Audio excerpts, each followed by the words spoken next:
ভারতের পশ্চিমবঙ্গে গাড়ি থামিয়ে শুভেন্দুর পিএসকে গুলি করে হত্যা, পরিকল্পিত হত্যাকাণ্ড দাবি বিজেপির। সন্দেহে তীর তৃণমূলের দিকে, ঘটনার নিন্দা দলটির। তিস্তা সমন্বিত ব্যবস্থাপনা ও পুনরুদ্ধার প্রকল্পে চীনের সমর্থন চায় বাংলাদেশ। নতুন সরকারের উন্নয়ন এজেন্ডা বাস্তবায়নের সহযোগিতা কামনা, যৌথ বিজ্ঞপ্তি। 3+ জেনারেশন প্রযুক্তির রূপপুর পারমাণবিক বিদ্যুৎ কেন্দ্র, চেরনোবিল ফুকুশিমার মতো নেই দুর্ঘটনার ঝুঁকি, বলছে বিশেষজ্ঞ। সুরক্ষা নিশ্চিত করে 6 দশক উৎপাদন সম্ভব। এক দল ছিনিয়ে নেয়, আরেক দল দেয় টাকার বিনিময়ে ফিরিয়ে দেওয়ার প্রস্তাব। নতুন কৌশলে রাজধানীর আদাবরে ছিনতাই, ইউসুফ গ্যাংয়ের প্রধান সহ 5 জন পুলিশের জালে।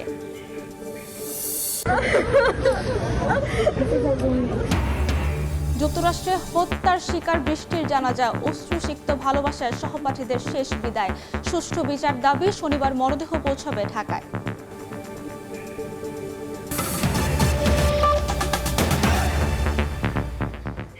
সময় সংবাদের সঙ্গে আছি আমি সাবিনা মজুমদার। ভারতের পশ্চিমবঙ্গে গুলিতে নিহত হয়েছেন বিজেপি নেতা শুভেন্দু অধিকারীর ব্যক্তিগত সহকারী।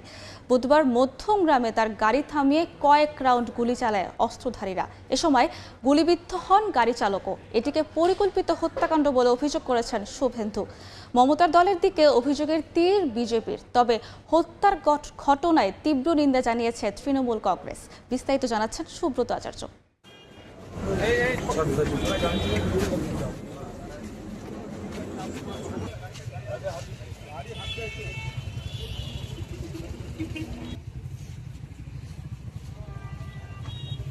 গাড়ি থামায় কয়েকজন, গাড়ি লক্ষ্য করে কয়েক রাউন্ড গুলি চালিয়ে পালিয়ে যায় তারা। এতে ঘটনাস্থলেই নিহত হন চন্দ্রনাথ রথ, গুলিবিদ্ধ হন চালক বুদ্ধদেব।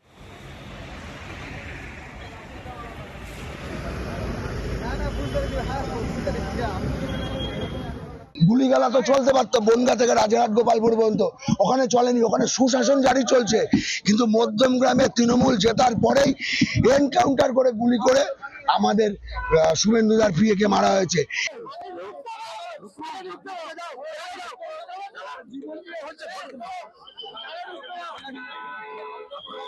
পূর্ব পরিকল্পিত ঠান্ডা মাথায় এই খুন সংগঠিত করা হয়েছে। গত 2-3 দিন ধরে রেকি করে একটি ফলস নাম্বার প্লেট লাগানো গাড়ি নিয়ে এটা করা হয়েছে। শুভেন্দু অধিকারীর ব্যক্তিগত সহকারীর হত্যার ঘটনায় বিজেপির সন্দেহের তীর মমতার দলের দিকে। তবে তৃণমূল এই হত্যাকাণ্ডের তীব্র নিন্দা জানিয়েছে। নির্বাচন পরবর্তী সব হত্যার ঘটনার তদন্তের আহ্বান দলটির। এদিকে বিধানসভা নির্বাচনের ফলাফল ঘোষণার পরই পশ্চিম বর্ধমানে তৃণমূলের পার্টি অফিসে ভাঙচুর শুরু করে বিজেপি কর্মীরা।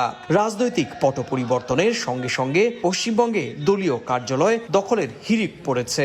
বিজেপি কর্মীদের দাবি, এগুলো আগে কংগ্রেসের অফিস ছিল, তৃণমূল কর্মীরা স্বেচ্ছায় তাদের হাতে তুলে দিয়েছে।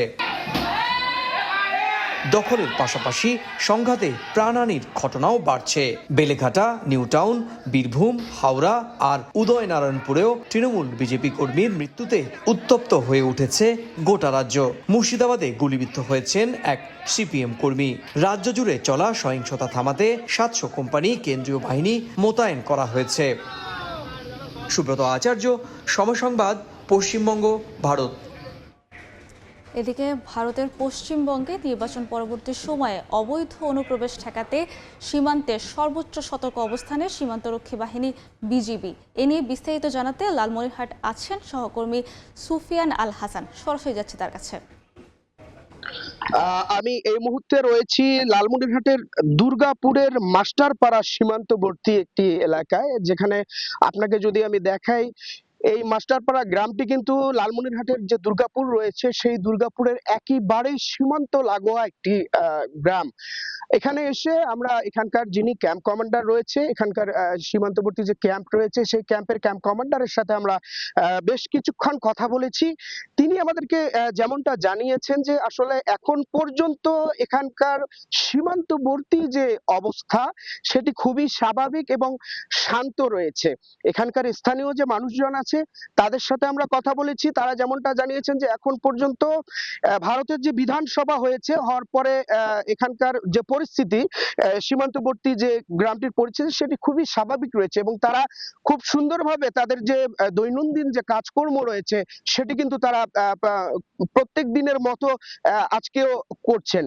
আমরা এখানে এসে বেশ কয়েকজনের সাথে গভীরভাবে কথা বলেছি। তারা যেমনটা বলছেন যে কিছু কিছু সময় সীমান্তে অপ্রীতিকর ঘটনা ঘটে, তবে বিধানসভার পরে আজকে এখন পর্যন্ত কোনো ধরনের অপ্রীতিকর ঘটনা তারা দেখেননি বা শুনেননি, বা তাদের এলাকায় এই ধরনের কোনো ঘটনা এখন পর্যন্ত ঘটেনি।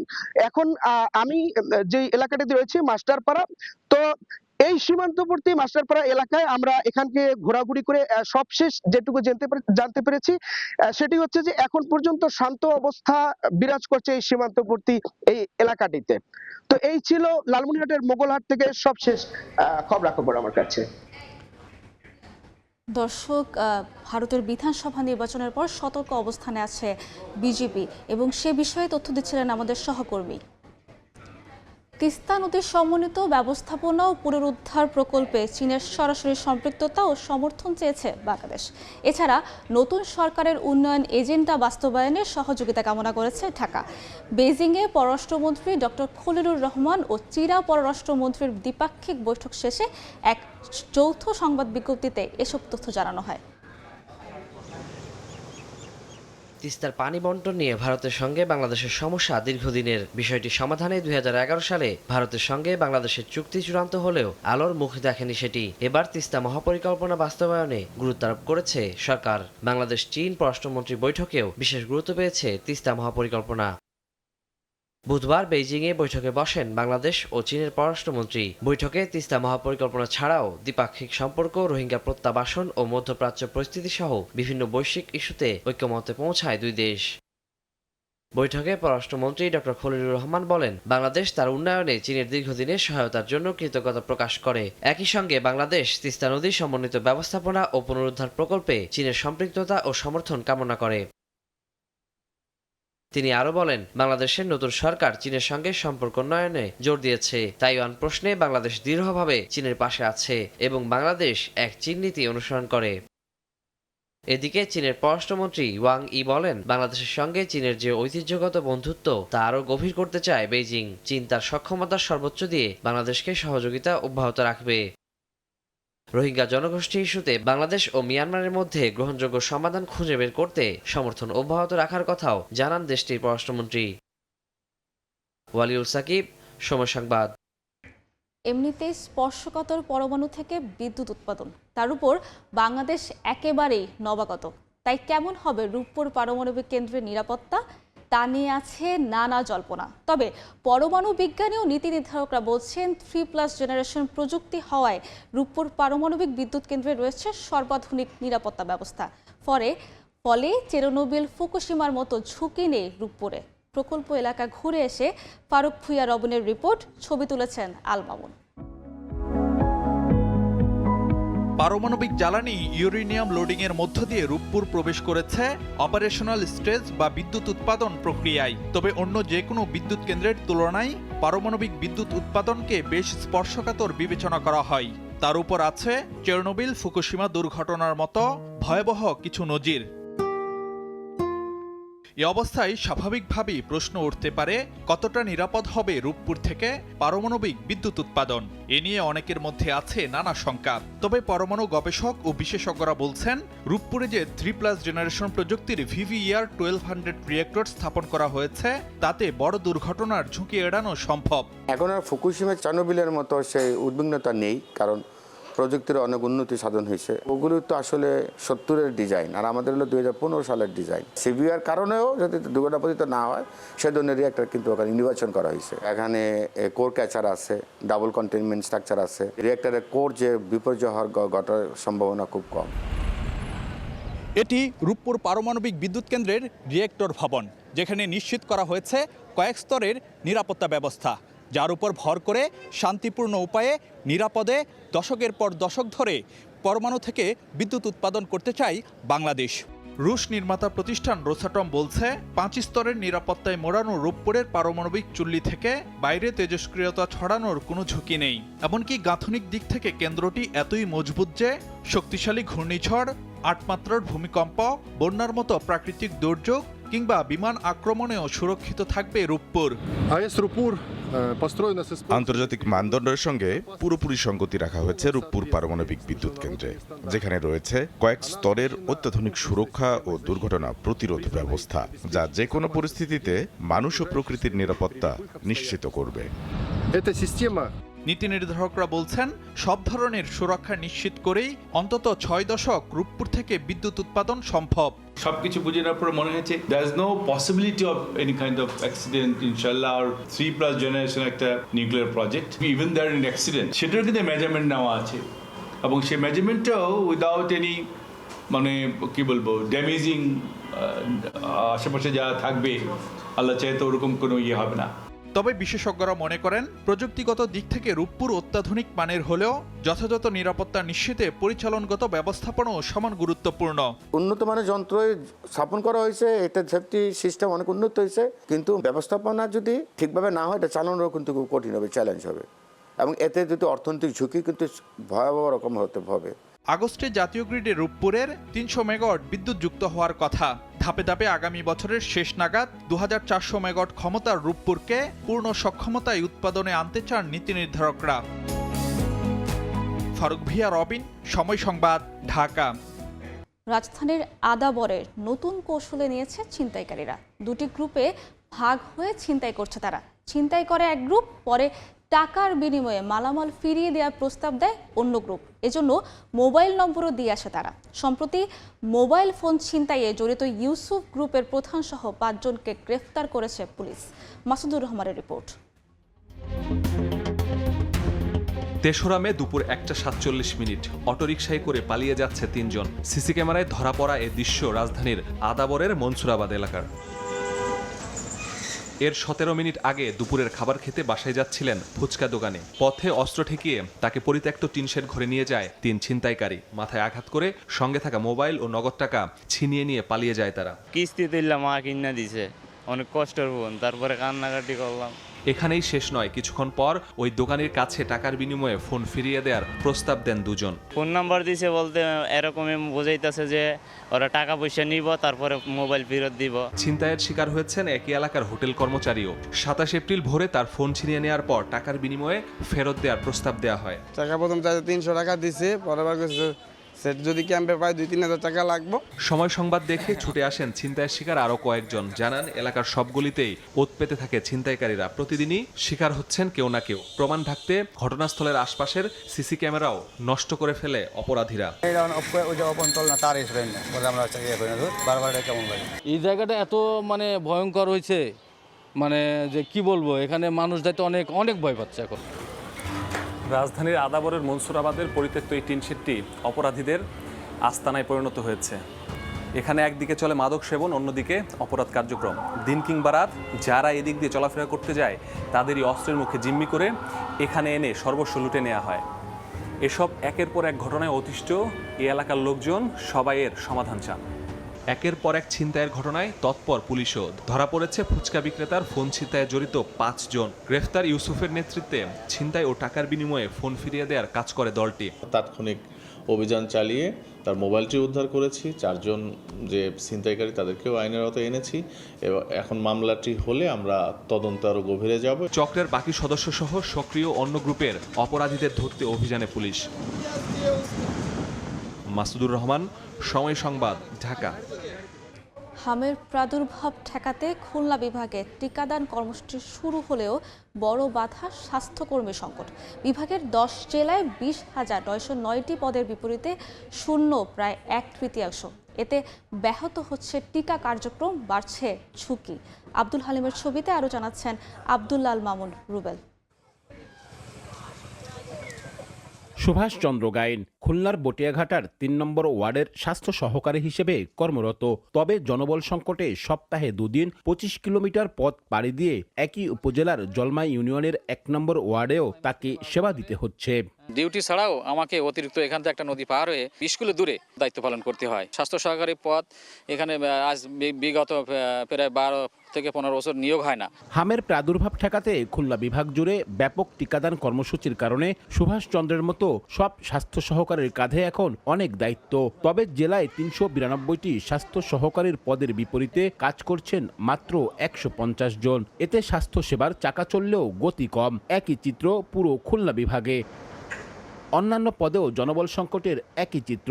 এতে একজন কর্মীকে একসঙ্গে টিকাদান, ইপিআই, পরিবার পরিকল্পনা, মা ও শিশু স্বাস্থ্য সেবা সহ 10 ধরনের দায়িত্ব পালন করতে হচ্ছে। 2015 সালের পর থেকে শুধু আশ্বস্তই করে যাচ্ছে, কিন্তু কোনো নিয়োগের ব্যবস্থা আজও পর্যন্ত করতে পারেনি। বিশেষজ্ঞরা বলছেন স্বল্প সময়ে বৃহৎ টিকাদান কর্মসূচি বাস্তবায়নে প্রয়োজন পর্যাপ্ত অভিজ্ঞ জনবল। সরকার যদি জনবল নিয়োগ না দেয় তাহলে কিভাবে এই শিশুদের শনাক্ত হবে, কিভাবে তারা টিকা পাবে? যদিও স্বাস্থ্য বিভাগের দাবি সংকট কাটাতে অভিজ্ঞ অবসরপ্রাপ্ত স্বাস্থ্যকর্মী ও সিনিয়র নার্সদের কাজে যুক্ত করা হচ্ছে। পুরো বিভাগে 10 জেলার ভিতরে 4টি জেলায় কিন্তু নিয়োগ কার্যক্রম সম্পন্ন হয়েছে। বাকিগুলি নিয়োগ প্রক্রিয়ার কার্যক্রমের বিভিন্ন পর্যায়ে আছে। খুলনা বিভাগে 15,97,821 শিশুকে হাম রুবেলা টিকার আওতায় আনার লক্ষ্য নির্ধারণ করা হয়েছে। আব্দুল্লাহ আল মামুন রুবেল, সময় সংবাদ, খুলনা। সময় সংবাদে আরও থাকছে, বায়ার্নকে বিদায় করে টানা দ্বিতীয়বারের মতো চ্যাম্পিয়ন্স লিগের ফাইনালে পিএসজি, শিরোপা লড়াইয়ে বুদাপেস্টে প্যারিসিয়ানদের প্রতিপক্ষ আর্সেনাল। নেত্রকোনার হাওরে তলিয়ে থাকা ধান এখনও কাটা শেষ হয়নি। বিস্তারিত জানাতে নেত্রকোনায় আছেন সহকর্মী আলপনা বেগম, সরাসরি যাচ্ছে তার কাছে। হ্যাঁ, নেত্রকোনা জেলার যে হাওরের কৃষকদের দুর্ভোগ কমছেই না। টানা কয়েকদিনে বৃষ্টির পর কিছুটা রোদের দেখা মিললেও সেই রোদ থাকছে না। দেখা গেছে যে হঠাৎ করেই আকাশে মেঘ জমে বৃষ্টি নামছে এবং বজ্রপাতের কারণে কৃষকরা আবারও মাঠ থেকে বেরিয়ে যাচ্ছেন। এভাবে করে তারা ছড়িয়ে ছিটিয়ে পড়ে থাকা যে তাদের তলিয়ে যাওয়া ফসল তোলার চেষ্টা করছেন। এখনো পর্যন্ত আজ পর্যন্ত যে এই বাগড়ার হাওরের, ধলিপুরি হাওরের যে দৃশ্য, সেটি এখনও তারা এই কেটে কেটে নৌকা করে নিয়ে আসছেন ধান এবং এনে রাস্তায় রাখছেন স্তূপ করে এবং সেখান থেকে মাড়াই করার চেষ্টা করছেন। তো এই যে হাওরের যে এবার যে জলাবদ্ধতায় আসলে এতটা ক্ষতিগ্রস্ত হয়েছে, আমরা যে হাওর ঘুরে কৃষকদের কাছ থেকে যেটা জানলাম যে এই জলাবদ্ধতার কারণ হচ্ছে যে প্রশাসন পর্যায়ে যে প্রতি বছর যে হাওর অঞ্চলে এই ফসল রক্ষা বাদ দিয়েছে, যে এই অস্থায়ী বেড়িবাঁধ করা হয়েছে, সেই ফসল রক্ষা বেড়িবাঁধগুলো স্থানীয় প্রশাসন এবং যে এই দলীয় নেতাকর্মীদের বা যাদেরকে যেভাবে নিয়ে করার কথা ছিল, অর্থাৎ যে মাঠ পর্যায়ে মানে গণশুনানি করে মাইকিং করে পরবর্তীতে কৃষকদেরকে নিয়ে আসলে এই পিআইসি অর্থাৎ প্রকল্প কমিটিগুলো করে পরবর্তীতে করার কথা ছিল, কিন্তু এগুলোর আসলে কিছুই করা হয়নি যে কৃষকরা বলছে। এবং সেটির জন্য দেখা গিয়েছে যে বিগত সময়ে 22-23 অর্থ বছরে এই খালিয়াজুড়ির হাওরের যে প্রশাসন ছিল, স্থানীয় প্রশাসন, সেই প্রশাসনের বিরুদ্ধে অভিযোগও উঠেছিল এবং দুর্নীতি দমন কমিশন পর্যন্ত এই অনিয়মের অভিযোগ করেছিলেন কৃষকরা। তো তারপরেও দেখা গিয়েছে যে এই অভিযোগগুলোর পরবর্তীতেও কোনো ধরনের কোনো সুরাহা হয়নি এবং এভাবেই চলছে। তো কৃষকদের দুর্ভোগ আসলে কমছেই না। তো নেত্রকোনা জেলার যে হাওরের দুর্ভোগের জানাচ্ছিলাম, সর্বশেষ এই ছিল আমার কাছে। দর্শক, নেত্রকোনায় কৃষকদের ধান কাটার সবশেষ তথ্য দিচ্ছিলেন আমাদের সহকর্মী আলপনা বেগম। রাশিয়া ও ইউক্রেনে মানব পাচারের অভিযোগে dream home travels and tours limited নামের একটি বাংলাদেশি প্রতিষ্ঠানের উপর নিষেধাজ্ঞা জারি করেছে যুক্তরাজ্য। দেশটির সরকারি ওয়েবসাইটে এই নির্দেশনা জারি করা হয়। এতে বলা হয়, উচ্চ বেতন ও ভালো সুযোগ সুবিধার প্রলোভন দেখিয়ে নিরীহ বাংলাদেশিদের পাচারের মাধ্যমে ইউক্রেন রাশিয়া যুদ্ধক্ষেত্রে ঠেলে দেয় প্রতিষ্ঠানটি। নিষেধাজ্ঞার পাশাপাশি ড্রিম হোম ট্রাভেলসের বিদেশে থাকা সম্পদ অর্থ বাজেয়াপ্ত করা হবে বলেও জানানো হয়। এর আগে ভাগ্য বদলের আশায় দালালের মাধ্যমে অবৈধ পথে রাশিয়ায় গিয়ে প্রশিক্ষণ শেষে যুদ্ধক্ষেত্রে বাংলাদেশি নিহতের খবর প্রকাশ করে বিভিন্ন সংবাদ মাধ্যম। পরে জানা যায় dream home travels and tours limited নামে ঢাকার ওই প্রতিষ্ঠানের মাধ্যমে পাচারের শিকার হন তারা। অশ্রু ও ভালোবাসায় যুক্তরাষ্ট্রে হত্যার শিকার বাংলাদেশের শিক্ষার্থী নাহিদা সুলতানা বৃষ্টিকে বিদায় জানিয়েছেন সহপাঠীরা। ফ্লোরিডার ট্যাম্পায় তার জানাজায় অংশ নেন সর্বস্তরের মানুষ। 9 মে সকালে ঢাকায় পৌঁছাবে বৃষ্টির মরদেহ। যুক্তরাষ্ট্র থেকে হাসানুজ্জামান সাকির রিপোর্ট। যুক্তরাষ্ট্রের ফ্লোরিডার ট্যাম্পায় বুধবার দুপুরে স্থানীয় মসজিদে এসে পৌঁছায় নৃশংসভাবে হত্যার শিকার বাংলাদেশি পিএইচডি শিক্ষার্থী নাহিদা সুলতানা বৃষ্টির মরদেহ। এ সময় মসজিদ প্রাঙ্গণে সৃষ্টি হয় শোকাবহ পরিবেশের। আল্লাহু আকবার। ইসলামিক সোসাইটিতে জানাজার নামাজ পড়ান খতিব ও ইমাম আরজান আহমেসুলা। প্রবাসী বাংলাদেশিরা ছাড়াও মুসলমান সহ বিভিন্ন কমিউনিটির নানা শ্রেণী পেশার শত শত মানুষ জানাজায় উপস্থিত ছিলেন। এ সময় কান্নায় ভেঙে পড়েন বৃষ্টির সহপাঠীরা। আবেগ আর ভালোবাসায় বৃষ্টিকে বিদায় জানান প্রবাসীরা। বৃষ্টির আত্মার মাগফিরাত কামনা করে দোয়ার আয়োজন করা হয়। খুবই কষ্টকর আমাদের জন্য। We have lost two of our very own.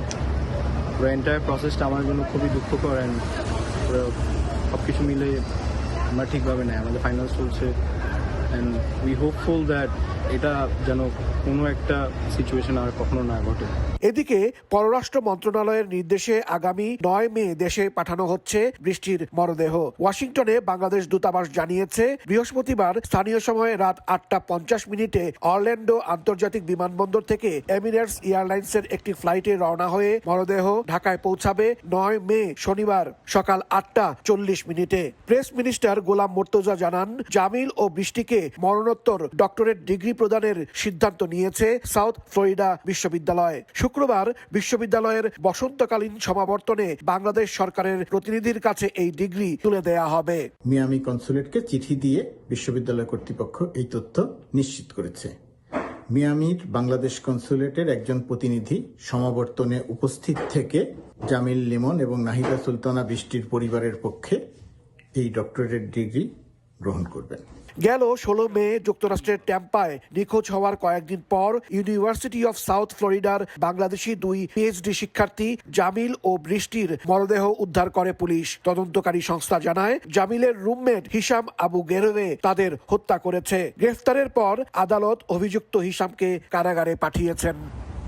এর আগে গত 4 মে পাঠানো হয় জামিলের মরদেহ। এবার বৃষ্টির মরদেহ যাচ্ছে দেশে।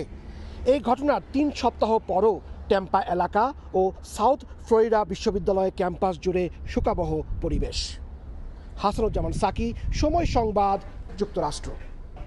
চ্যাম্পিয়ন্স লিগের সেমিফাইনালে বায়ার্ন মিউনিখকে বিদায় করে টানা দ্বিতীয়বারের মতো ফাইনালে জায়গা করে নিল defending champion PSG. Allianz অ্যারেনায় match 1-1 গোলে ড্র হলেও 2 লেগ মিলিয়ে 6-5 গোলে এগিয়ে থাকায় শিরোপার মঞ্চে ফরাসি চ্যাম্পিয়নরা। ফাইনালে তাদের জন্য অপেক্ষা করছে আর্সেনাল। প্যারিসে গোল বন্যায় ভেসে যাওয়া প্রথম লেগের পর অ্যালিয়াঞ্জ অ্যারেনায় সবাই অপেক্ষায় ছিল হাড্ডাহাড্ডি এক লড়াইয়ের। তবে নিজেদের মাঠে সমর্থকদের হতাশি করল বায়ার্ন মিউনিখ। প্রথম লেগে পিছিয়ে পড়েও বারবার কামব্যাক করা বাভারিয়ানরা নিজেদের সামর্থ্যের ছিটে ফোটাও দেখাতে পারেনি পিএসজির সামনে। বরং খেলোয়াড়দের পজিশন পরিবর্তন করে একাদশ সাজানোর খেসারত দিতে হয়েছে ভিনসেন্ট কোম্পানিকে। ফিরতি লেগে নিজেদের মাঠে বায়ার্ন পিছিয়ে পড়ে মাত্র 3 মিনিটের মাথায়। কাভিচা কাভার্টসখেলিয়ার পাসে ম্যানুয়েল নয়ারকে একা পেয়ে যান পিএসজির ওসমান ডেম্বেলে। সেখান থেকে কোনো ভুল করেননি ব্যালন ডি'র জয়ী এই ফুটবলার। গোল খেয়ে ম্যাচে ফেরার চেষ্টা চালায় বায়ার্ন, তবে তাদের সব আক্রমণই রুখে দেয় পিএসজির ডিফেন্স লাইন। মাঝে রেফারির সিদ্ধান্ত নিয়ে উত্তপ্ত হয়ে ওঠে অ্যালিয়াঞ্জ অ্যারেনা। নুনো মেন্ডেসের পর বল ক্লিয়ার করতে গিয়ে নিজেদের ডি বক্সে হ্যান্ডবল করেন হুয়াও নেভেস। বায়ার্ন ফুটবলাররা পেনাল্টির আবেদন করলেও তা এড়িয়ে যান রেফারি। দেখেননি ভিএআরও। পিছিয়ে পড়েই বিরতিতে যায় বাভারিয়ানরা। এদিকে প্রথমার্ধে দুর্দান্ত কয়েকটি সেভ করে পিএসজিকে লিড দ্বিগুণ করা থেকে বঞ্চিত করেন ম্যানুয়েল নয়ার। রক্ষণ সামলে আক্রমণে উঠে বায়ার্ন মিউনিখ, তবুও পিএসজির ডিফেন্স ভাঙতে পারেনি বাভারিয়ানরা। ম্যাচের যোগ করা সময়ে হ্যারি কেন গোল পরিশোধ করলেও তা শুধু আক্ষেপ বাড়িয়েছে সমর্থকদের। 1-1 গোলের ড্র করেও বুদাপেস্টের টিকিট কাটলো পিএসজি। 2 লেগ মিলিয়ে 5-6 গোলে এগিয়ে থাকায় শিরোপার মঞ্চে লুই এনরিকের পিএসজি। আগামী 30 মে যেখানে তাদের জন্য অপেক্ষা করছে আর্সেনাল। ফাহিম ইসলাম, সময় সংবাদ। এ পর্যায়ে শীর্ষ সংবাদগুলো জানিয়ে দিচ্ছি আরেকবার। ভারতের পশ্চিমবঙ্গে গাড়ি থামিয়ে শুভেন্দুর পিএসকে গুলি করে হত্যা, পরিকল্পিত হত্যাকাণ্ড দাবি বিজেপির। সন্দেহে তীর তৃণমূলের দিকে, ঘটনার নিন্দা দলটির। তিস্তা সমন্বিত ব্যবস্থাপনা ও পুনরুদ্ধার প্রকল্পে চীনের সমর্থন চায় বাংলাদেশ। কৌশলগত অংশীদারিত্ব আরও এগিয়ে নেওয়ার প্রত্যয় ঢাকা বেইজিংয়ের খলিলুর ওয়াইংয়ের বৈঠক। এবং তৃতীয় প্রজন্মের চুল্লিতে সর্বাধিক নিরাপত্তায় রূপপুর পরমাণু বিদ্যুৎ কেন্দ্র। ফুকুশিমা, চেরনোবিলের মতো দুর্ঘটনার ঝুঁকি নেই বলছেন বিশেষজ্ঞ। লক্ষ্য 6 দশক উৎপাদন।